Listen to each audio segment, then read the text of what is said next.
आज हम लोग एक चैप्टर नया शुरू करेंगे जिसमें पढ़ेंगे हम लोग हड्डी के बारे में, मांसपेशियों के बारे में।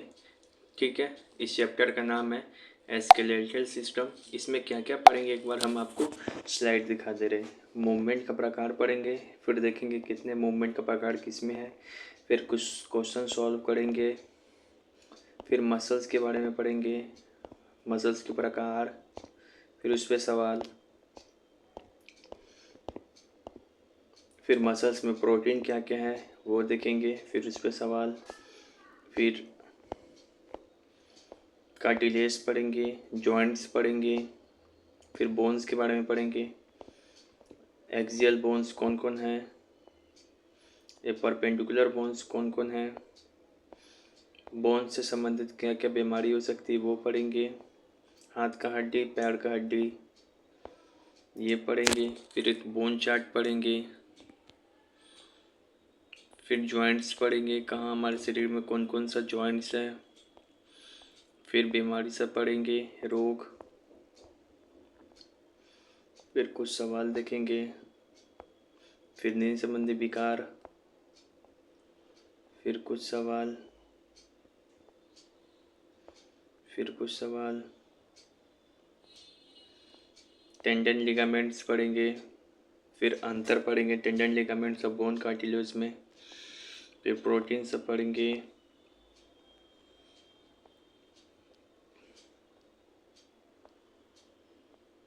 सबसे लंबा सबसे छोटा बोन्स, ये सब प्रकार पढ़ेंगे। इस प्रकार हमारा ये सिस्टम ख़त्म हो जाएगा।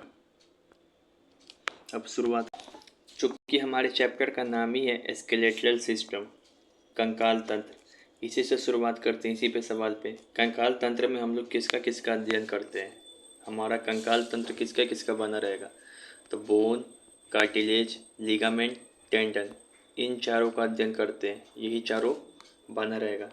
इसके अलावा हम लोग इसी में पढ़ लेंगे मस्कुलर सिस्टम, जिसके अंदर हम लोग मसल्स के बारे में पढ़ते हैं, मांसपेशी के बारे में। याद रखेंगे, मस्कुलर सिस्टम में मसल्स आता है, जबकि स्केलेटल सिस्टम में बोन, कार्टिलेज, लिगामेंट, टेंडन आता है। जो मसल्स होता है वो स्केलेटल सिस्टम का भाग नहीं है। ठीक है, आइए तो मूवमेंट समझने का कोशिश करते हैं। हमारे शरीर में जो मूवमेंट है वह 4 प्रकार से होता है। एक मस्कुलर मूवमेंट, एक होता है सिलियरी मूवमेंट, फिर एक होता है एम्बियोइड मूवमेंट, फिर एक होता है फ्लैजलेट मूवमेंट। मस्कुलर मूवमेंट में ही जो मसल्स मूव करता है, जैसे हमारा हाथ, पैर, जीभ, ये सब मस्कुलर मूवमेंट हुआ। लेकिन नॉन मस्कुलर मूवमेंट का एग्जांपल है ciliary movement, amoeboid movement, flagellate movement. इसमें मसल्स मूव नहीं करता है हमारा। ठीक है, तो ये मसल्स का प्रकार हो गया।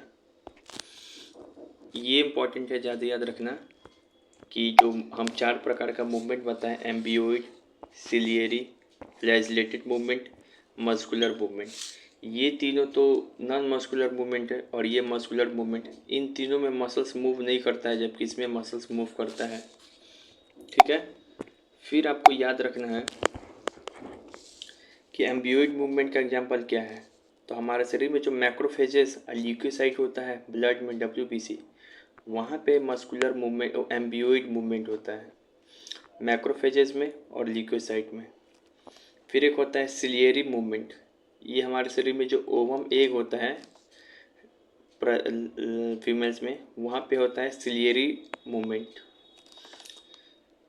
जो स्पर्म होता है या फिर यूगिलिना का लोकोमोशन होता है, वहाँ पे होता है फ्लैजिला मूवमेंट हमारे शरीर में।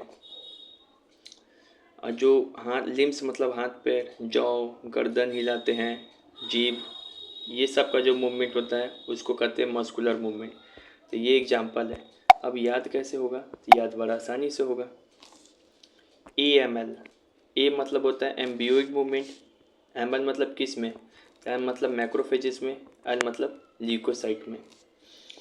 फिर यहाँ पे याद रखना है CO, सिलियरी मूवमेंट। सी मतलब क्या चीज़, सिलियरी मूवमेंट।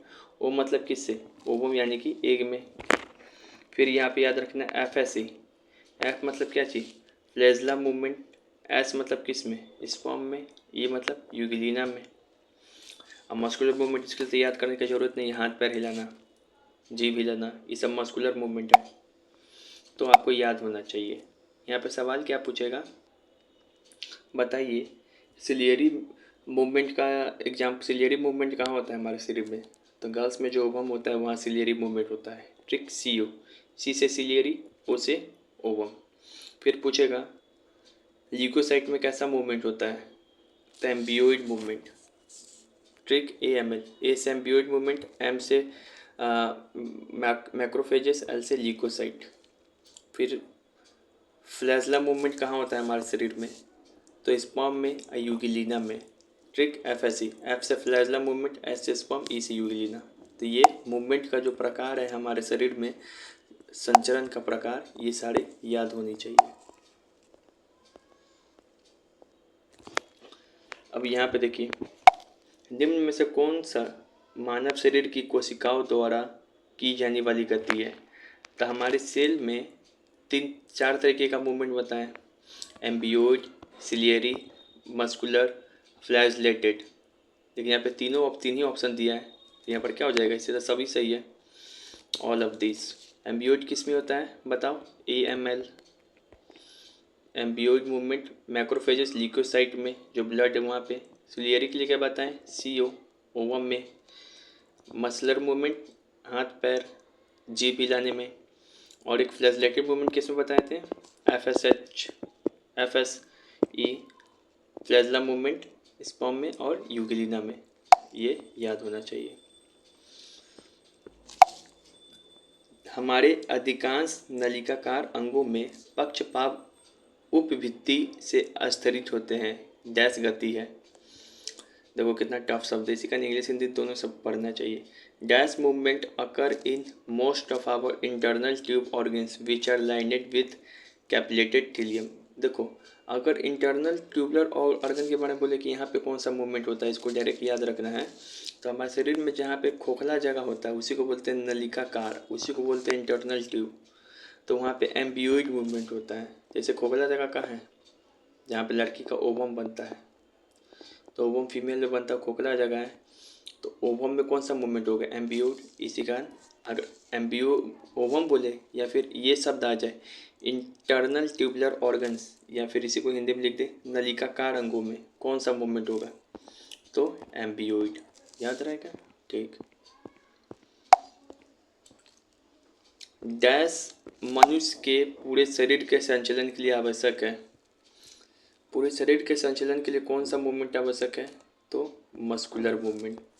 याद रहना चाहिए।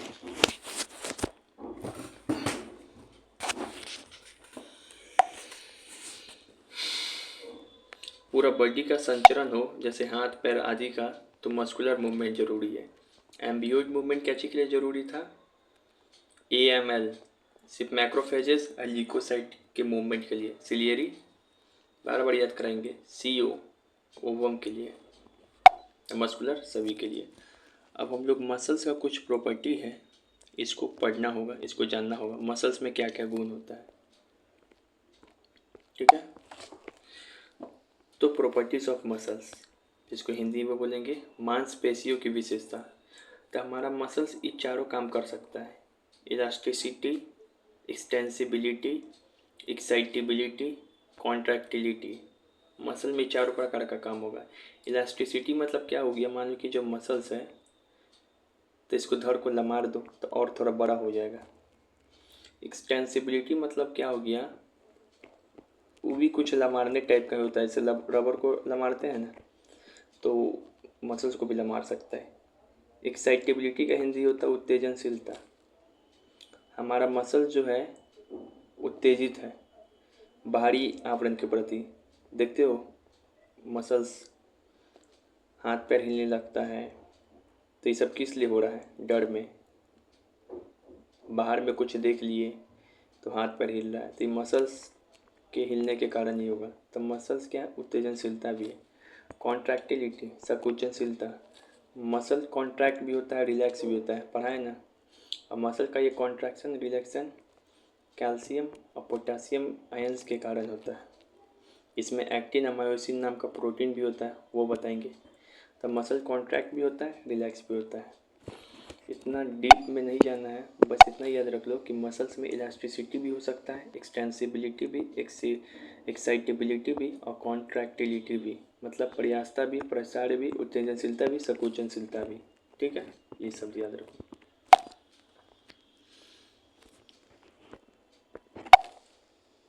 जब मसल रिलैक्स करेगा, ये शब्द याद रखो, तो उस समय बड़ा हो जाएगा। जब मसल संकुचित होगा, इस और मसल जब फैलेगा तो उस समय बड़ा हो जाएगा।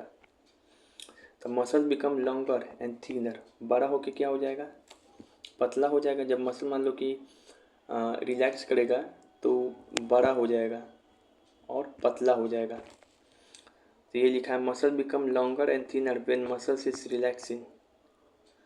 यहाँ पे क्या लिखा है, muscle get shorter and thicker when muscles is contract. जब मसल क्या होगा, संकुचित होगा। मान लो मोड़ेंगे मसल्स को, हाथ पैर मोड़ेंगे तो उससे मसल्स क्या होता है, हमारा छोटा हो जाएगा और मोटा हो जाएगा। देखो किसी चीज़ को लंबा करना है तो पतला हो जाएगा, किसी चीज़ को इसी चीज़ को छोटा करना है तो ये मोटा जैसा नहीं हो जाएगा इसे। वही बात तो लिखा है, बस इंग्लिश शब्द है तो डर रहे हो। तो ये बात याद रखना है कि मसल जब रिलैक्स होगा तो मसल्स बड़ा हो जाता है और पतला हो जाता है। लॉन्गर मतलब बड़ा, थिनर मतलब पतला, रिलैक्सिंग मतलब रिलैक्सिंग। और मसल जब कॉन्ट्रैक्ट होगा, संकुचित होगा, मुड़ाएगा कहीं पे, तो मसल छोटा हो जाएगा। देखो इसको मोड़ दिए तो छोटा हो गया और मोटा हो जाएगा। इसी चीज़ को लंबा था, अब इसी को मोड़ देंगे तो छोटा और मोटा नहीं हो जाएगा, वही चीज़ है। एक बार स्टेटमेंट पूछा बीपीएससी में कि मसल्स जो मान लो कि बोन है, यहाँ पे एक मसल्स है, ऐसे मान लो कि बोन है और ये एक मसल्स है, ठीक है। तो मसल्स बोन को ढकेलता है कि मसल्स बोन को खींचता है अपनी ओर। तो देखो मसल्स जो है, ये मसल्स ये बोन को अपनी ओर खाली खींचता है, जबकि मसल्स बोन को ढकेल नहीं पाता है, इसको शक्ति नहीं है। तो याद रखेंगे muscles only pull the bone. Pull मतलब क्या होता है, खींचना। तो मसल क्या करता है, बोन को खाली खींच सकता है, यही एक मसल का शक्ति है। मसल के पास इतना शक्ति नहीं है कि मसल्स बोन को ढकेल दे। तो खींचना को क्या बोलते हैं, पुल, और ढकेलना को क्या बोलते हैं, पुश। तो muscle only pull the bones, केवल बोन को खींचता है, ढकेलता नहीं, ये बात सही है। Muscle can not push the bone, मतलब मसल बोन को ढकेल नहीं सकता है, खाली पुल कर सकता है, खींच सकता है, पुश नहीं कर सकता है। याद हो गया। अब मसल्स में पाया जाने वाला कुछ प्रोटीन है जो आपको याद रखना है। मसल्स में बहुत तरीके का प्रोटीन पाया जाएगा, मायोसिन प्रोटीन, एक्टिन प्रोटीन, ट्रिपोनिन, ट्राइपोमाइसिन, टिटिन। ये अगर याद नहीं भी है तो कोई ज़रूरत नहीं, ये तीनों याद होना चाहिए। मसल्स में पाए जाने वाले प्रोटीन का नाम क्या है, मायोसिन, एक्टिन और एक टिटिन। तो मायोसिन और एक्टिन नाम का जो प्रोटीन है, ये जब मसल संकुचित होगा, इसे मुड़ाएगा, तो इसी दोनों प्रोटीन की वजह से मसल क्या होता है, संकुचित होता है, कॉन्ट्रैक्ट होता है। तो मसल कॉन्ट्रैक्शन के लिए, मसल को संकुचित होने के लिए यही दोनों प्रोटीन की आवश्यकता है, मायोसिन और एक्टिन। और अगर कभी पूछ दे कि हमारे मसल्स में सबसे हेवीएस्ट प्रोटीन कौन सा है, तब आंसर हो जाएगा टिटिन। तो मसल में सबसे हेवीएस्ट प्रोटीन कौन है, टिटिन।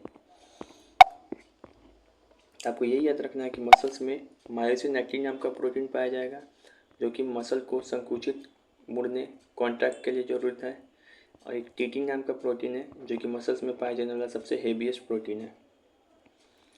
फिर यहाँ पे याद रखना है, मानव शरीर का 40 से 50% वजन मसल्स का होता है। मान लो कि मानव शरीर में 100 kg उसका वजन है, तो 100 kg में 40 kg वजन जो है, 40 से 50 kg वजन वो खाली मसल्स का जो रहता है। तो जिसका मसल्स ज़्यादा होगा उसका वजन ज़्यादा हो जाएगा। मतलब 100 kg हमारे शरीर का वजन है तो उसमें से 40 kg भाग किसका है, मसल्स का। वही लिखा है मानव शरीर का 40 से 50% वजन मसल्स का होता है। मसल्स में कैल्शियम आयन भी जमा होता है। मसल्स में कैल्शियम आयन्स जो होता है, बोन को मिलता है, वो भी जमा होगा। वो कहाँ पे जमा होगा, तो सार्कोप्लाज्मिक रेक्टिकुलम, यहीं पे मसल्स में एक जगह है, इसको डायरेक्ट रखना है कि सार्कोप्लाज्मिक रेक्टिकुलम नाम का जगह है जहाँ पे कैल्शियम आयन्स जमा होता है। तो ये मसल्स के बारे में पढ़े, एक पॉइंट और पढ़ाते हैं। एक शब्द आपको देखने को मिलेगा सवाल में मायोब्लास्ट, एक शब्द मिलेगा मायोफाइब्रिल। क्या है? देखो, जो मसल्स सेल है ना, muscle fibre forming cell, muscle cell को ही बोलते हैं मायोब्लास्ट। आगे एक बोन पढ़ाएंगे, बोन सेल, लेकिन मसल सेल को बोलते हैं मायोब्लास्ट। इसी मायोब्लास्ट में दो वो प्रोटीन, इसी में मायोफैब्रिल रहता है। मान ली मसल का बहुत सारा सेल है, तो इस सारा मसल का सेल मिल के क्या बना दिया? मायोब्लास्ट। अब इसी मायोब्लास्ट के अंदर आता है मायोफाइब्रिल। इसी मायोफाइब्रिल के अंदर दो प्रोटीन रहेगा, एक्टिन और मायोसिन। एक्टिन और मायोसिन प्रोटीन कहाँ रहता है? मसल्स में। मसल्स में भी कहाँ पे? मायोफाइब्रिल में। अब मायोफाइब्रिल कहाँ रहता है? मायोब्लास्ट में। तो यहाँ से सवाल क्या पूछेगा? सवाल यहाँ से ये पूछेगा, बताइए मसल फाइबर फॉर्मिंग सेल का नाम क्या है? मसल सेल का नाम, तो बोलिएगा मायोब्लास्ट। मायोफाइब्रिल क्या है? तो मायोफाइब्रिल मायोब्लास्ट के अंदर रहता है। इसी मायोफाइब्रिल के अंदर मसल्स में जो दो प्रोटीन पाया जाता है, एक्टिन मायोसिन, ये पाया जाता है। तो ये चीज़ याद रखेंगे। अब ये पूरा पढ़ाए थे, इसको एक बार झट दे के रिविज़न करा देते हैं, चाहे क्वेश्चन पूछ के रिविज़न करा देते हैं। मसल्स का क्या क्या प्रॉपर्टी है बताइए? तो मसल का प्रॉपर्टी इलास्टिसिटी हो सकता है, एक्सटेंसिबिलिटी हो सकता है, एक्साइटेबिलिटी हो सकता है, कॉन्ट्रैक्टिलिटी हो सकता है। मसल जब रिलैक्स होगा तो क्या होगा? मसल जब रिलैक्स है तो पतला हो जाएगा और लंबा हो जाएगा, longer and thinner when muscle is relaxing. Muscle जब कॉन्ट्रैक्ट होगा, संकुचित होगा तो क्या होगा? छोटा और मोटा हो जाएगा। तो muscle get shorter and thicker when it is contracted. Muscle bone को क्या कर सकता है? पुश या पुल। तो हम बताए थे कि ये बोन है और ये मसल है, तो मसल का बस इतना ही ताकत है कि ये बोन को खींच सकता है, पुल कर सकता है, लेकिन बोन को ढकेल नहीं सकता है, पुश नहीं कर सकता है। तो muscle only pull the bone, muscle केवल बोन को खींचता है, ढकेलता नहीं है। Muscle can not push the bone, muscle bone को ढकेल नहीं सकता। याद हो गया? फिर मसल्स में आपको याद रखना है, मसल्स में पाया जाने वाला प्रोटीन। तो मसल में 3 तरीके का प्रोटीन पाया जाएगा, मायोसिन, एक्टिन और टिटिन। तो जब मसल कॉन्ट्रैक्शन होता है ना, उसके लिए प्रोटीन की आवश्यकता है, मायोसिन, एक्टिन। जो टिटिन नाम का प्रोटीन है वो हेवीएस्ट प्रोटीन मसल है। फिर हम बताए थे कि मान लो हमारा पूरा शरीर है, पूरा शरीर कितना का है? 100 kg का। तो 100 kg में जो 50% है ना, वो किसका भाग है? मसल्स का। ठीक है। मसल्स में कैल्शियम आयन भी होता है। ये कैल्शियम आयन कहाँ पे जमा होता है? मसल्स में, सार्कोप्लाज्मिक रेक्टिकुलम। फिर बताए थे, बताइए मायोफैब्रिल में कौन सा प्रोटीन होता है? तो मायोफैब्रिल में होता है एक्टिन और मायोसिन। मायोफैब्रिल कहाँ होता है? तो मायोफैब्रिल होता है मायोब्लास्ट के अंदर। मायोब्लास्ट क्या है? तो मसल सेल है, मसल फॉर्मिंग सेल है, मसल को बनाने वाला सेल का एक समूह है। इसी को कहते हैं मायोब्लास्ट। इसी को कहेंगे मायोब्लास्ट। बहुत सारा सेल मिल जाएगा मसल बनाने वाला, तो उसका नाम क्या हो जाएगा? मायोब्लास्ट। ऐसी मायोब्लास्ट के अंदर क्या रहता है? मायोफैब्रिल। ऐसी मायोफैब्रिल के अंदर मसल का दोनों प्रोटीन रहता है, एक्टिन और मायोसिन। याद हो गया? अब यहाँ पे देखिए मसल्स का टाइप, मसल का प्रकार भी होता है बहुत सारा, ये भी पूछता है एग्जाम में। पीछे हमने मसल्स का प्रॉपर्टी पढ़ा, मसल्स में पाया जाने वाला कौन कौन सा गुण है वो पढ़ा। मसल्स बोन को ढकेलता है कि खींचता है, ये पढ़ा। मसल जब सिकुड़ता है तो क्या होगा? मसल जब रिलैक्स करता है तो क्या होता है? ये सब चीज़ पढ़ा, मसल का क्या क्या गुण है। अब हम लोग पढ़ेंगे मसल का प्रकार। तो मसल 3 तरीके का होता है मांसपेशी, एक कार्डियक मसल, एक स्मूथ मसल, एक स्केलेटल मसल। कौन कौन सा मसल्स का प्रकार होता है? Cardiac muscle, smooth muscle, skeletal muscle. Cardiac muscle जो है हमारे हार्ट में पाया जाता है, सबसे इम्पोर्टेंट एग्जांपल। कार्डियक सब वैसे भी किससे संबंधित है? हार्ट से। जो स्मूथ मसल है ये हमारे आँख में और स्किन में पाया जाएगा। जो स्केलेटल मसल है, मसल का तीसरा प्रकार, वह जीभ में पाया जाएगा, टंग में। बस इतना याद रखो, अपने आप सब चीज़ समझ में आएगा। एक जो कार्डियक मसल है वो इनवॉलेंट्री होता है, अनैच्छिक। इनवॉलेंट्री या अनैच्छिक का मतलब होता है कि ऐसा मसल्स जो कि आपके इच्छा से नहीं चलेगा, वो अपनी इच्छा से चलता है। जो हार्ट धड़कता है, दिल आदमी के हिसाब से थोड़ी धड़कता है, वो अपने आप करते रहेगा। फिर जो आई का मसल्स है वो भी अनैच्छिक है, इनवॉलंटरी। आई क्या है, झपकता है अपने से, कि तुम झपकाते हो, वो अपने से झपकता है जब उसको झपकना है। ये अभी अनैच्छिक है। ऐच्छिक कौन है, जिसको हम चाहेंगे तभी वो मसल काम करे, तो वह स्केलेटल मसल। जैसे जीभ है, जब हम लोग चाहेंगे जीभ तभी ना बाहर निकलेगा। निकाल के देखो, अपने से थोड़ी निकलता है जीभ मुंह से बाहर। तो ऐच्छिक मसल किसका है, स्केलेटल मसल। अब पूछता है स्ट्रेनेड और अनस्ट्रेनेड। स्ट्रेनेड मतलब जिस मसल्स के ऊपर ऐसे ऐसे ये वो संरचना बन जाए, धागा टाइप का, इसको बोलेंगे स्ट्रेनेड। और जिस मसल के ऊपर ऐसे ऐसा संरचना नहीं है उसको बोलेंगे अनस्ट्रेनेड। तो रेखीय मसल्स को ही बोलते हैं स्ट्रेनेड। तो हार्ट देखोगे तो हार्ट का मसल्स के ऊपर ऐसा ऐसा बना रहता है, इसी कारण इसको स्ट्रेनेड या रेखीय मसल बोलते हैं।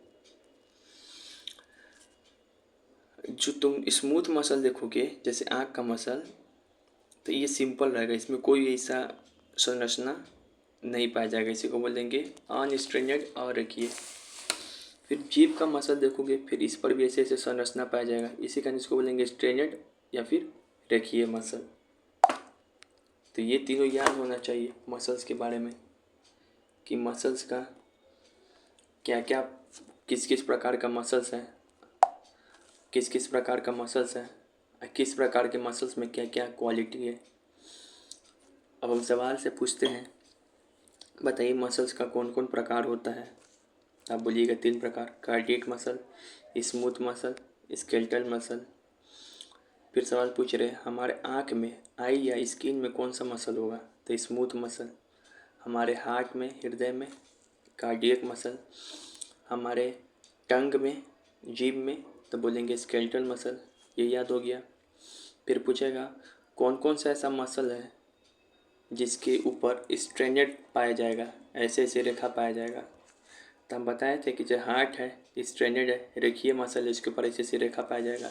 और जो जीभ है उसको निकाल के देखो जीभ पे, तो जीभ पर भी ऐसे ऐसे पाया जाता है रेखा, तो ये भी रेखीय मसल है, स्ट्रेनेड मसल है। बाकी जो बच जाएगा अनस्ट्रेनेड हो जाएगा। तो अरेखीय मसल कौन है, स्मूथ मसल, स्किन के ऊपर, कहाँ कोई ऐसे ऐसा पाया जा रहा है स्किन के ऊपर, तो ये अरेखीय है। कौन सा मसल्स है जो हमारी इच्छा अनुसार काम करता है, जिसको ऐच्छिक मसल या वॉलेंट्री मसल इंग्लिश में बोलेंगे। तो ऐच्छिक मांसपेशी या वॉलेंट्री मसल का एग्जांपल है, क्या बताए थे, कैसे याद कराए थे कि जीभ है तो हमारे मुंह से अपने मन थोड़ी निकलता है बाहर। और जीभ किसका एग्जाम्पल है, हमारे इच्छा अनुसार निकलता है। और जीभ किसका एग्जाम्पल है, स्केलेटल मसल का। तो स्केलेटल मसल जो है वह वॉलेंट्री मसल या ऐच्छिक मसल का उदाहरण है। कौन सा ऐसा मसल है जो हमारी इच्छा अनुसार काम नहीं करता है, अनऐच्छिक है, इनवॉलेंट्री है। तो एक है कार्डियक मसल, हमारी इच्छा अनुसार थोड़ी धड़कता है, इसको जब मन कर अपने अनुसार धड़कता है। फिर जो हमारे आँख में जो स्मूथ मसल है, तो वो भी हमारी इच्छा अनुसार आँख खुलता बंद थोड़ी होता है, पलक झपकता है, वो भी अपने अनुसार करता है। तो ये भी अनऐच्छिक है। अनऐच्छिक मतलब जो अपने आप हो। तो जैसे कार्डियक मसल, इनवॉलेंट्री मसल। ऐच्छिक मसल जो हमारे अनुसार काम करे। ऐच्छिक मसल का एग्जाम्पल है सिर्फ एक ही, स्केलेटल मसल, जैसे जीभ वाला। तो ये मसल्स का विशेषता भी पढ़ लिए, मसल का प्रकार भी पढ़ लिए। देखो यही है कार्डियक मसल, इसके ऊपर क्या पाया जा रहा है, ऐसे ऐसे संरचना रेखीय टाइप का। ये है स्केलेटल मसल जो जीभ में पाया जाएगा, जिसके ऊपर भी ऐसे ऐसे ऐसे ऐसे वाला संरचना पाया जा रहा है। ये स्मूथ मसल जो हमारे आँख में होता है, जिसके ऊपर कहाँ ऐसे ऐसे पाया जा रहा है, इसके में नहीं पाया जाएगा। स्केलेटल कार्डियक मसल का क्या एग्जाम्पल बताएं, हार्ट, हृदय। स्मूथ मसल का क्या एग्जाम्पल बताएं, आँख, आई। स्केलेटल मसल का क्या एग्जाम्पल बताएं, जीभ, हमारे मुंह का। ठीक है, ये क्या है, इनवॉलेंट्री। अनैच्छिक, ये हमारे अनुसार काम नहीं करेगा। फिर स्मूथ मसल जो है ये भी क्या है, स्मूथ मसल ये भी हमारे अनुसार काम नहीं करता है, तो ये भी इनवॉलेंट्री अनैच्छिक। लेकिन जो स्केलेटल मसल है वो हमारे अनुसार काम करेगा, ऐच्छिक है, वॉलेंट्री है। अब तो याद हो जाना चाहिए मसल्स का प्रकार। स्तनपान के आधार पर हमारी पेशियों का 3 प्रकार होती है जिसमें शामिल नहीं है। On the basis of location our muscles are the 3 types, सही बात है, of which do not include. Muscles हमारे 3 ही प्रकार का है, लेकिन कौन सा इसमें एक मसल का प्रकार नहीं है। स्केलेटल मसल ये मसल का प्रकार है, कहाँ पाया जाता था, जीभ में, टंग। स्मूथ मसल ये भी मसल का प्रकार है, कहाँ पाया जाता था, आँख में, और ये जीभ में। स्केलेटल मसल, कार्डियक मसल कहाँ पाया जा रहा था, हमारे हार्ट में।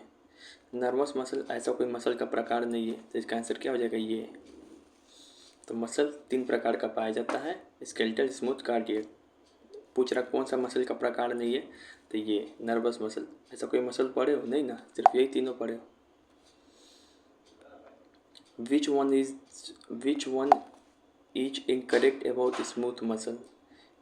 स्मूथ मसल मतलब चिकनी पेशी के संदर्भ में असत्य कथन चुने। स्मूथ मसल के बारे में क्या बताएं, कहाँ पाया जाएगा, हमारे आँख में। हमारा आँख है वो अपने अनुसार क्या है, झपकता है, तो क्या हो जाएगा, वॉलंटरी कि इनवॉलंटरी, ऐच्छिक या अनैच्छिक, तो अनैच्छिक, अपने अनुसार करता है। तो पूछा है गलत चुनिए, तो यही क्या हो जाएगा, गलत। ये ऐच्छिक मसल है, नहीं, ये अनऐच्छिक मसल है, ये अनस्ट्रेटेड है, इस पर रेखा भी नहीं पाया जाएगा, तो ये गलत है, ये ऐच्छिक मसल नहीं है, ठीक है। ये ऑप्शन बोला है कौन सा असत्य है, गलत चुनना है, तो यही गलत चुन लिए हम लोग, ये हो गया सी। फिर यहाँ पर है कंकाल पेशी में कैल्शियम आयन का भंडार गृह है। हम बताए थे कि हमारे मसल्स में कैल्शियम का भी जमा होता है। मसल्स में जिस जगह पर कैल्शियम का जमा होता है उसी को क्या बोलते हैं, सार्कोप्लाज्मिक रेक्टिकुलम। देखो ये वाला क्वेश्चन जो, इसमें कुछ समझने की ज़रूरत नहीं है, इसको डायरेक्ट याद रखो कि मसल्स के अंदर कैल्शियम का जमाव सार्कोप्लाज्मिक रेक्टिकुलम नाम की जगह पे होता है। बस सिंपल, कुछ समझना नहीं है, कोई साइंस नहीं है। मायोब्लास्ट क्या है, व्हाट इज मायोब्लास्ट, तो हम बताए थे एक शब्द था मायोब्लास्ट। इस मायोब्लास्ट क्या है, मसल फॉर्मिंग सेल है, मसल को बनाने वाला सेल है। बहुत सारा सेल मिलके क्या बनाएगा, मायोब्लास्ट। इसी मायोब्लास्ट के अंदर क्या चीज़ था, मायोफाइब्रिल था, और इसी मायोफाइब्रिल के अंदर 2 प्रोटीन पाया जा रहा था जिसका नाम था, एक का एक्टिन और एक का नाम था मायोसिन। तो मायोब्लास्ट क्या है, मसल फॉर्मिंग सेल। इसी मायोब्लास्ट के अंदर क्या चीज़ था, मायोफाइब्रिल। इसी मायोफाइब्रिल के अंदर 2 प्रोटीन है, एक्टिन और मायोसिन। तो यहाँ पे पूछ रहा है मायोब्लास्ट क्या है, तो muscle fibre forming cell, muscle को बनाने वाली कोशिका। मायोब्लास्ट को ही मसल बनाने वाला सेल बोला जाता है, डायरेक्ट याद रखें इसे। फिर यहाँ पे बोल रहा है निम्न में से क्या एक पेशी रेशा का पेशी द्रव में उपस्थित होता है, which of the following present in sarcoplasmic of myofibre, muscle fibre. तो मसल फाइबर का नाम क्या है, मायोब्लास्ट। इस मायोब्लास्ट के अंदर क्या होता था, याद है, मायोफाइब्रिल। इसी के अंदर 2 प्रोटीन, एक्टिन, मायोसिन। यही बात तो पूछ रहा है कि मसल फाइबर मतलब, क्वेश्चन थोड़ा चेंज हो गया है। देखो मसल फाइबर का मतलब मायोब्लास्ट, इस मायोब्लास्ट के अंदर क्या रहता है, मायोफाइब्रिल। निम्न में से क्या एक पेशी रेशा के पेशीय द्रव में उपस्थित है। देखो इंग्लिश, हिंदी में कितना ये सब शब्द कठिन है, इंग्लिश में कितना इजी बन जा रहा है। Which of the following present in, इतना तक तो समझ ही जा आ रहा है कि कौन सा इनमें से प्रेजेंट है, किस में, सार्कोप्लाज्म मसल फाइबर के। यहाँ से तो समझ में आ ही रहा होगा कि ये मायोब्लास्ट है, जिसको मसल फाइबर सेल बोलते हैं। इसी के अंदर है मायोफाइब्रिल।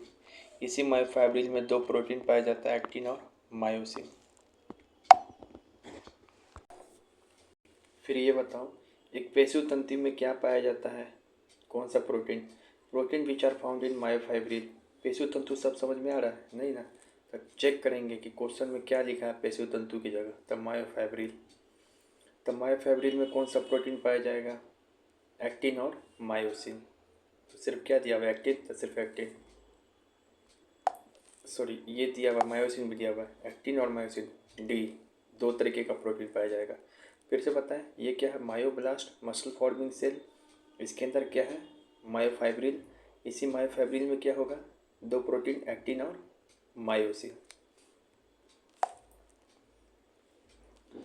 फिर यहाँ पे देखो, मसल में पाया जाने वाला कौन कौन सा प्रोटीन है, पीछे तो हम पढ़ा ही दिए, लेकिन फिर भी रिवीजन करा दे रहे हैं। Myosin, actin, titin. Myosin actin किस काम का है? तो ये मसल कॉन्ट्रैक्शन के लिए ज़रूरी है। जब मसल संकुचित होता है, इसी दोनों प्रोटीन के कारण मसल क्या हो जाता है? संकुचित हो जाएगा, कॉन्ट्रैक्शन हो जाएगा। ये सबसे हेवी प्रोटीन है जो मसल्स में पाया जाएगा। मसल में प्रोटीन, ये दोनों तो ज़रूरी नहीं है याद करने का। मसल्स में पाए जाने वाला प्रोटीन का ट्रिक क्या है? MAT। एम मतलब मायोसिन, ए मतलब एक्टिन, टी मतलब टाइटिन। तो ये तीनों प्रोटीन याद हो जाएगा मसल्स का। Which is the functional unit of contraction of skeletal muscle. कंकाल पेशी के संकुचन के लिए कार्यात्मक इकाई को क्या कहेंगे? मान लीजिए स्केलेटल मसल जो कि कहाँ होती है? जीभ में। अगर ये संकुचित हो रही है तो इसके फंक्शनल यूनिट को क्या कहेंगे? कार्यात्मक इकाई को। तो बोल दे कार्यात्मक इकाई, फंक्शनल यूनिट किसके? मसल संकुचन के। किसके? मसल संकुचन के। पेशी संकुचन या मसल संकुचन को क्या कहेंगे? कार्यात्मक इकाई को। तो इसको कहेंगे सार्कोमेरी। सार्कोमेरी। ये भी डायरेक्ट याद करने वाला सवाल, इसमें कुछ समझाने वाला सवाल नहीं है। कार्यात्मक इकाई, फंक्शनल यूनिट बोल दें स्केलेटल मसल को, तो क्या मारेंगे? Sarcomere. Protein which are responsible for our muscle contraction. हमारे पेशियों के संकुचन के लिए कौन सा प्रोटीन जिम्मेदार है? एक्टिन और मायोसिन। एक्टिन होगा और मायोसिन, यानी कि डी सही होगा। ये दोनों प्रोटीन जरूरी है। कैसे याद रखेंगे मसल कंस्ट्रक्शन के लिए कौन कौन सा प्रोटीन जरूरी है? तो मसल्स के अंदर तीन प्रोटीन बताए थे, MAT, मायोसिन, एक्टिन और टाइटिन। तो ये ही दोनों से प्रोटीन हैं जो मसल को कॉन्ट्रैक्शन के लिए जब सिकुड़ता है, इसी दोनों प्रोटीन के कारण सिकुड़ता है। ये जरूरी है, यही चीज़ है। कितना बार रिवाइज करा दिए, याद ही हो गया होगा। From which sliding filament theory related. सर्पतिंतु सिद्धांत। सर्पतिंतु सिद्धांत को ये बोलते हैं sliding filament theory. Sliding filament theory किससे संबंधित है? ये भी डायरेक्ट याद करना है, कुछ नहीं समझना है। The contraction of muscle, muscle के संकुचन से संबंधित है। स्लाइडिंग फिलामेंट थ्योरी मसल के संकुचन से संबंधित है, डायरेक्ट रखें। विच ion is required for muscle contraction. अभी थोड़ा देर पहले देखे हैं कि कौन सा प्रोटीन जरूरी है मसल संकुचित जब होगा, तथा मायोसिन और एक्टिन। अब पूछ रहा कौन सा आयन जरूरी है, तो आयन बोले तो कैल्शियम और मैग्नीशियम। मतलब मसल जब संकुचन होगा तो इसमें चार चीज़ जरूरी है, दो ही चीज़ के कारण मसल हमारा क्या हो जाता है? ऐसे मुड़ जाता है, संकुचित हो जाता है। एक तो प्रोटीन, प्रोटीन पूछे कौन कौन जरूरी था? मायोसिन और एक्टिन। एक है आयन्स, आयन पूछे कौन कौन जरूरी है, तो बोलेंगे कैल्शियम और मैग्नीशियम, कैल्शियम और मैग्नीशियम। तो यहाँ पर क्या पूछ रहा है? प्रोटीन, ये आयन्स, आयन्स कौन कौन से जरूरी है? कैल्शियम और मैग्नीशियम। फिर से मसल्स तो चार प्रकार का बता ही दिए हैं लोकेशन के आधार पे। कौन कौन सा बताओ? तीन प्रकार का, skeletal, smooth muscle, cardiac muscle, SSC। लेकिन अब कलर के आधार पे भी दो तरीके का मसल होगा, एक रेड मसल, एक वाइट मसल। जो मसल लाल दिखने में लगे इसको रेड मसल कहेंगे। इसमें क्या क्या इसका प्रॉपर्टी है? तो मसल्स में जो माइक्रोग्लोबिन नाम का कंटेंट है रेड मसल में वो ज़्यादा होगा। माइटोकॉन्ड्रिया भी ज़्यादा होगा, इसमें एरोबिक मसल होगा। तो रेड मसल में क्या माइटोकॉन्ड्रिया की संख्या ज़्यादा होगा ना, कम नहीं ना होता है। ये ऑप्शन गलत है। तो क्या आंसर सही हो जाएगा?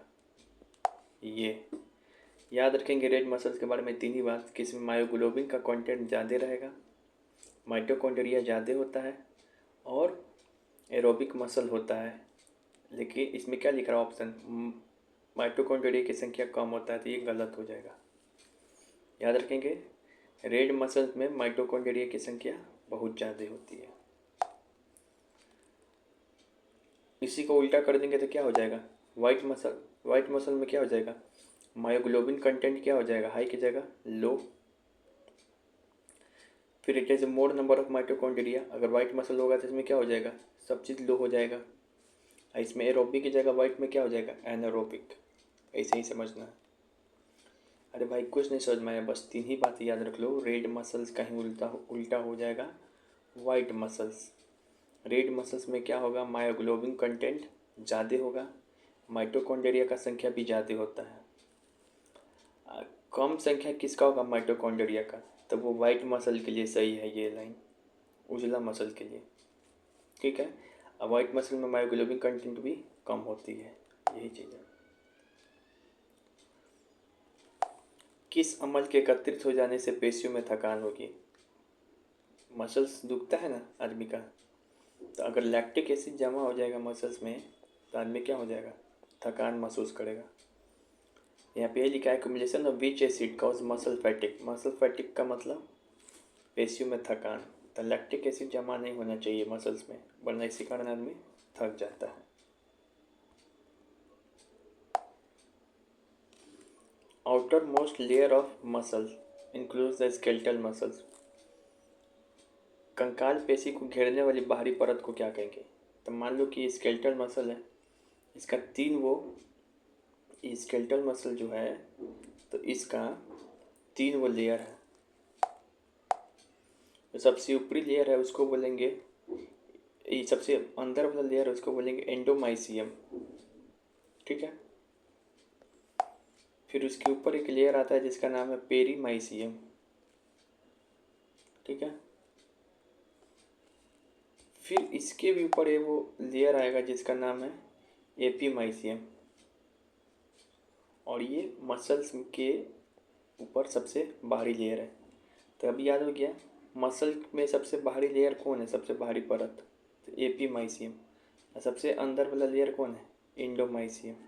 सबसे बीच वाला लेयर कौन है, पेरीमाइसियम। यानी कि कोई मसल है, चलो मसल हम बना ही देते, मान लो कि मसल है, मांसपेशी है, तो इसके ऊपर 3 वो लेयर होगा।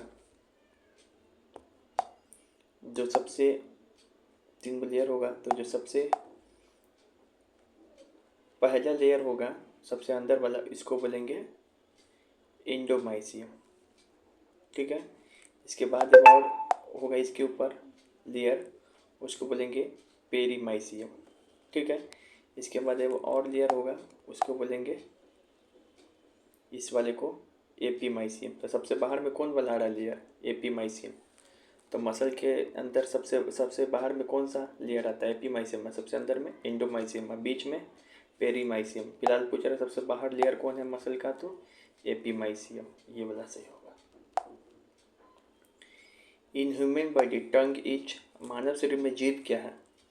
आँख के बारे में क्या होता है, आँख कैसा मसल है? तो आँख जो हमारा है ये स्मूथ मसल का एग्जाम्पल है। जीभ है तुम्हारा स्केलेटल मसल, तो क्या हो जाएगा, जीभ एक स्केलेटल मसल है। जो स्केलेटल मसल का क्या क्या प्रॉपर्टी बताए हैं कि इसमें रेखीय होता है, रेखा पाया जाएगा जैसे जीभ में पाया जाएगा, और ये वॉलेंट्री होता है कि इनवॉलेंट्री, वॉलेंट्री ऐच्छिक, ये हमारे अनुसार काम करता है। मानव से मुंह से जीभ हम जब चाहेंगे तभी ना निकलेगा। फिलहाल यहाँ पे पूछ रहा है कि जो जीभ है वो किस प्रकार के मसल का उदाहरण है, टंग, तो स्केलेटल। स्मूथ का एग्जांपल क्या बता सकते, आई, आँख और स्किन। कार्डियक का हार्ट। मानव शरीर की एकमात्र कंकाल पेशी कौन है जो दोनों सिरों से अस्थियों से नहीं जुड़ी होती?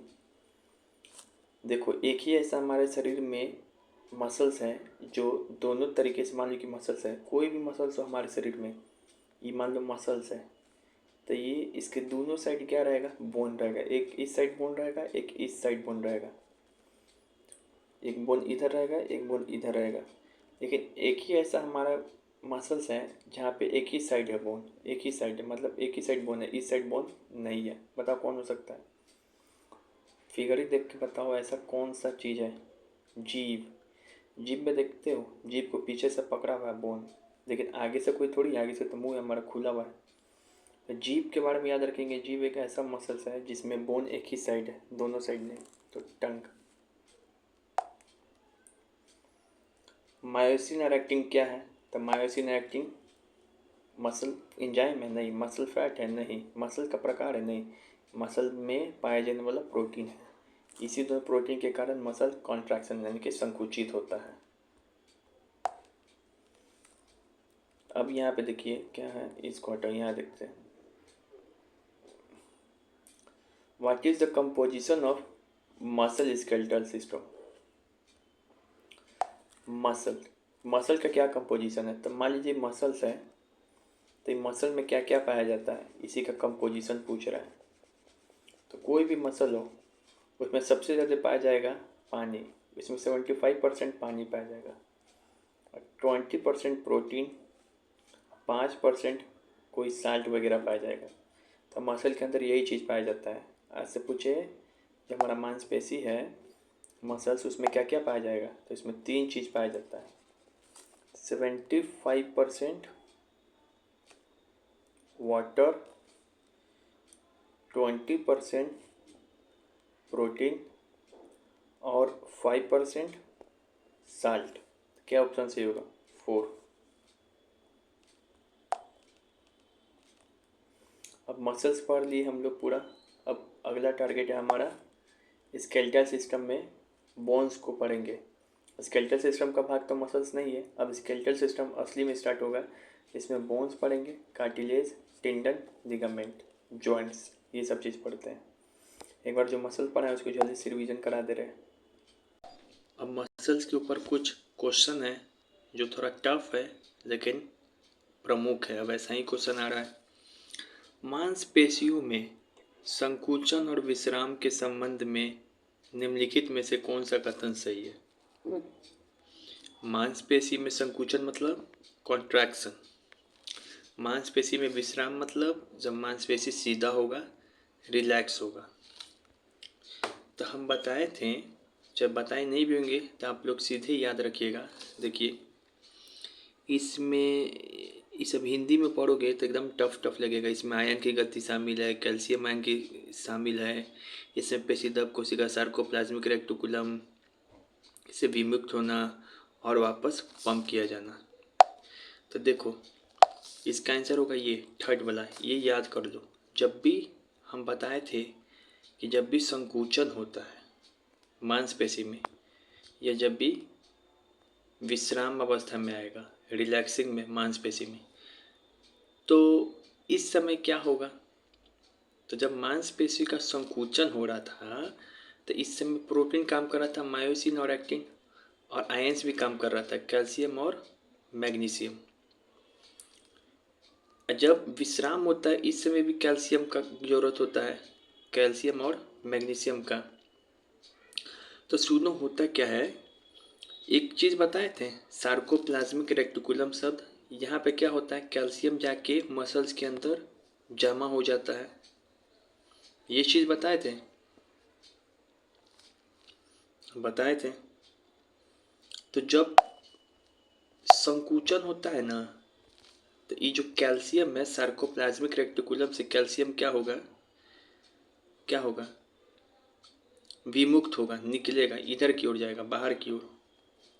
और जब विश्राम अवस्था में होगा तो इसी सार्कोप्लाज्मिक रेक्टिकुलम से कैल्शियम वापस मसल्स की ओर आएगा। तो उतना नहीं समझना है, डायरेक्ट यही क्वेश्चन पूछेगा कि अगर मांसपेशी में संकुचन हो या विश्राम हो तो क्या होगा। तो जब मांसपेशी में संकुचन या विश्राम होता है ना, तो इस समय सार्कोप्लाज्मिक रेक्टिकुलम से कैल्शियम विमुक्त होगा संकुचन के समय, रिलैक्सेशन के समय कैल्शियम वापस पंप किया जाएगा। ये ऑप्शन सही है। इसी का इंग्लिश में भी दिखा रहे क्या लिखा हुआ है।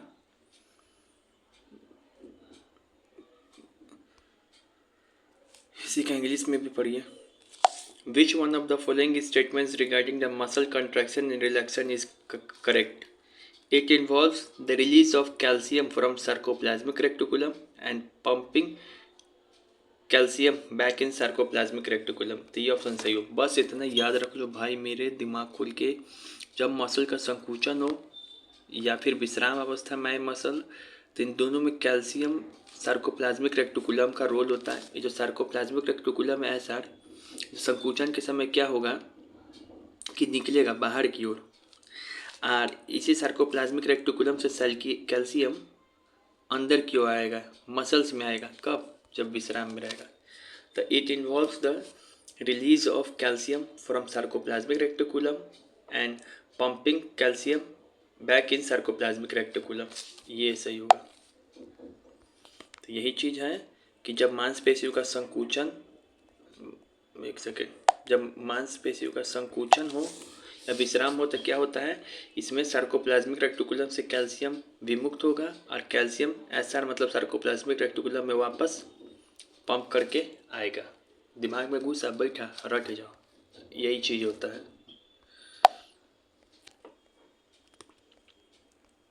तो basic unit of muscle contraction बता ही दिए। बेसिक यूनिट बोले या फंक्शनल यूनिट बोले या कार्यात्मक इकाई, क्या होता है? सार्कोमेरी। नहीं याद कराए थे पीछे? सार्कोमेरी। Which one of the following statement is incorrect about muscles in human body? Muscle के बारे में क्या चीज़ गलत है ह्यूमन बॉडी में? ये पढ़ाएं हम, और देख लो कहाँ का क्वेश्चन है, बीपीएससी में आया था। हम एक चीज़ पढ़ाए थे मसल और बोन के बारे में, कि मान लीजिए ये बोन है और ये मसल है, तो मसल क्या करता है? मसल बोन को ढकेलता है क्या? नहीं, पुल नहीं करता है भैया। मसल हमेशा बोन को क्या करता है? खींचता है अपनी ओर, यानी कि सॉरी, ये खींचता, पुश नहीं करता है, ढकेलता नहीं है, सिर्फ क्या करता है? पुल करता है। दिखाए कहाँ पे लिखा हुआ ये चीज़? चलिए दिखाते हैं। देखो, muscle only pull the bones, दिखाई दिया। मसल अपनी ओर इस बोन को केवल खींच सकता है, इसकी इतनी औकात नहीं है मसल्स की कि ये बोन को ढकेल दे, तो केवल पुल करेगा। पुल मतलब होता है खींचना, पुश मतलब ढकेलना। तो मसल बोन को पुश नहीं कर सकता, केवल पुल। याद हुआ? तो यही बात बोले हैं कि अगर ये बोन है और ये मसल्स है, तो मसल्स क्या करता है? बोन को केवल खींचता है अपनी ओर। क्या करता है? पुल करता है, लेकिन पुश नहीं कर सकता है। पुश मतलब होता है ढकेलना। ये पुश वाला काम जो है, मसल्स की इतनी औकात नहीं कि मसल को पुश कर दे। तो muscle can only push the bone. यही ऑप्शन क्या था? गलत था बीपीएससी में। Muscle always work in pair, सही बात है। पेयर मतलब मसल में कॉन्ट्रैक्शन भी होगा और रिलैक्सेशन भी होगा। फिर ये ऑप्शन देखो, गलत चुनना था, गलत तो चुन ही दिया, लेकिन और भी ऑप्शन देखो। Muscle become shorter, stiffer and thicker when contract. ये चीज़ बताए थे, जब मसल कॉन्ट्रैक्ट होगा, संकुचित होगा, तो मसल स्टीफर, शॉर्टर हो जाएगा, छोटा हो जाएगा, तो मसल बिकम शॉर्टर। ये लाइन सही है। और क्या हो जाएगा? मोटा हो जाएगा। थिकर मतलब मोटा, जब कॉन्ट्रैक्ट होगा संकुचित तो मोटा हो जाएगा। तो ये ऑप्शन सही है, ये सही है, लेकिन ये गलत है। यहाँ पे पुश की जगह क्या होना चाहिए था शब्द? पुल। कि भैया मसल की इतनी औकात नहीं कि वो पुश कर दे, वो तो केवल खींचता है, पुल करता है। तो ऑप्शन कौन सा इनकरेक्ट है? ऑप्शन 1। अब इसी का देखिए हिंदी में भी है दिया हुआ, पढ़िए यहाँ पे। मानव शरीर के पेशियों के बारे में कौन सा कथन गलत है? इंग्लिश में भी पढ़ेंगे एग्जाम में क्वेश्चन, हिंदी में भी। तो कौन सा कथन है? पेशी केवल हड्डी को धक्का देता है। अरे भाई, पेशी की इतनी औकात नहीं कि हड्डी को धक्का दे दे, तो यही ऑप्शन गलत है। पेशी हमेशा युगल में काम करती है, ये सही है। सिकुड़ने पर पेशियाँ छोटा और मोटी हो जाती है। अभी तो बताएं, सिकुड़ेंगे तब पेशी क्या हो जाएगा? छोटा और मोटा, तो ये भी सही है। तो हिंदी इंग्लिश दोनों में पढ़ोगे ना, तो सही रहेगा एग्जाम में। तो ये ऑप्शन गलत है, बाकी ये दोनों ऑप्शन सही है। फिलहाल इसमें गलत चुना था, तो यही गलत हमने चुन दिया है। अब याद हो रहा होगा मसल का प्रॉपर्टी धीरे धीरे जितना क्वेश्चन करवा रहे हैं। फिर यहाँ पे देखिए, ये भी एक सवाल है, इसमें भी रटना है कि इसका आंसर क्या होगा। सेम सवाल आएगा, while doing work and running your move organs like hand, legs etc. Which of the following is correct. जब आप दौड़ते उड़ते हो तो आपका हाथ पैर हिलता है। हाथ पैर हिलने के मूवमेंट को कौन सा कहते हैं, कैसा मूवमेंट, मस्कुलर मूवमेंट। तो इसके बारे में क्या होगा बताइए। तो इस समय फोर्थ ऑप्शन ऐसे सवाल आएगा, तो चौथा वाला ऑप्शन जो लिखा रहेगा जहाँ पे वही सही मारना है। इस समय स्केलेटल मसल क्या होगा, कॉन्ट्रैक्ट हो जाएगा, संकुचित हो जाएगा। जब दौड़े उड़ेंगे तो इस समय हमारा मसल क्या हो जाएगा, स्केलेटल मसल संकुचित हो जाएगा और टेंडन को क्या करेगा, खींचेगा अपनी ओर। टेंडन आगे पढ़ाएंगे क्या है टेंडन। टेंडन को अपनी ओर खींचेगा और ये टेंडन को अपनी ओर खींचेगा तो क्या होगा, तब ये बोन जो है मूव होगा। क्या बोले, फिर से समझो। हम बोले हैं कि जब हम लोग कोई ऐसा वर्क करेंगे, दौड़ेंगे, भागेंगे, उस समय क्या होगा हमारे हाथ पैर के साथ। तो इस दौड़े जब हम लोग दौड़ेंगे ना, तो इस समय हमारा मसल संकुचित हो जाता है। क्या हो जाता है, संकुचित। सबसे पहली बात कि मसल क्या हो जाएगा, कॉन्ट्रैक्ट। फिर क्या होगा, तो फिर होगा ये संकुचित होकर ये मसल किसको खींचेगा, टेंडन को। किसको खींचेगा अपनी ओर, टेंडन को। टेंडन को खींच लिया, फिर क्या करेगा, ये टेंडन उस बोन को आगे की ओर मूव कराएगा। टेंडन से बोन लगा रहेगा, ये बोन आगे की ओर मूव होगा। जब मूव होगा बोन, तो इसी तरीके से ये सिस्टम चलता है। तो क्या क्या याद रखना है कि जब हम लोग दौड़ेंगे भागेंगे तो उस समय क्या होगा, मसल हमारा संकुचित होगा, टेंडन खिंचाएगा, मसल टेंडन को खींचेगा, पुल करेगा, जिस कारण हमारा बोन का क्या होगा, मूवमेंट। तो यही बात तो लिखा है चौथा ऑप्शन में। देखो पढ़ो क्या, स्केलेटल मसल कॉन्ट्रैक्ट होगा, पुल द टेंडन, टेंडन को पुल करेगा टू मूव द बोन्स, तब फिर बोन्स क्या होगा, मूव होगा। तो जब भी ऐसा सवाल आए तो इसका आंसर यही होगा। देखो ये सवाल का आंसर रट जाओ कि ये वाला होगा, और हम बता रहे हैं सेम सवाल पूछेगा, ये भी इसका तो रट ही गए हो।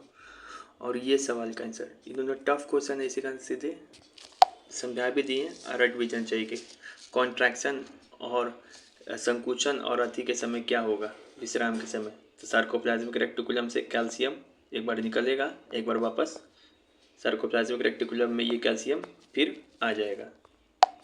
ठीक है, तो हमने मसल्स तो पूरा पढ़ लिया, अब बोन्स पढ़ेंगे। उसको पढ़ने से पहले एक बार देख ले रहे मसल्स में क्या क्या पढ़े। तो इसमें देखे थे हम लोग कि मसल्स का कितना मूवमेंट होता है, फिर कौन कौन सा मूवमेंट में मसल का कौन कौन सा प्रकार है वो देख लिए, इसका एग्जाम्पल समझ लिए।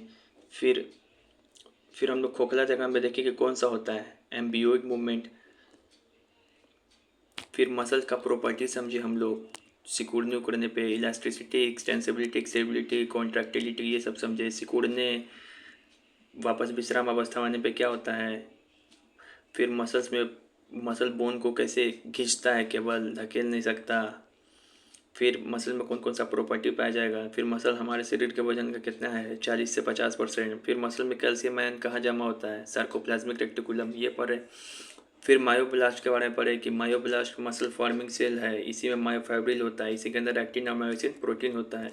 फिर मसल का प्रकार पढ़े, कार्डियक, स्मूथ, स्केलेटल, इसमें जाने कि कौन ऐच्छिक है कौन अनैच्छिक है, कहाँ पे रेखा है कहाँ पे नहीं रेखा है, आँख में कौन सा मसल है, टंग में कौन सा मसल है, ये सारा चीज़ पढ़े हम लोग पूरा किए। फिर मसल का फंक्शनल यूनिट क्या है, सार्कोमेरी। बेसिक यूनिट क्या है, सार्कोमेरी। मसल कॉन्ट्रैक्शन के समय कौन सा आयंस निकलेगा, calcium, magnesium, protein, actin, myosin. फिर रेड मसल्स के बारे में पढ़े कि इसमें मायोग्लोबिन ज़्यादा पाया जाएगा, माइटोकॉन्ड्रिया की संख्या भी ज़्यादा।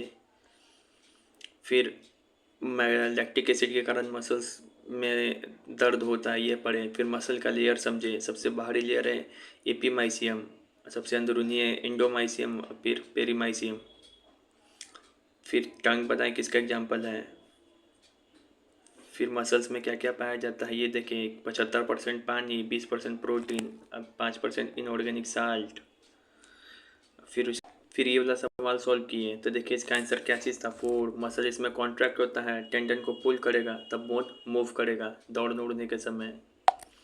इसका बोले थे याद कर देने के लिए। फिर एक बीपीएससी का सवाल सॉल्व कराए थे। फिर उसके बाद सर को मेरी तो हो ही गया।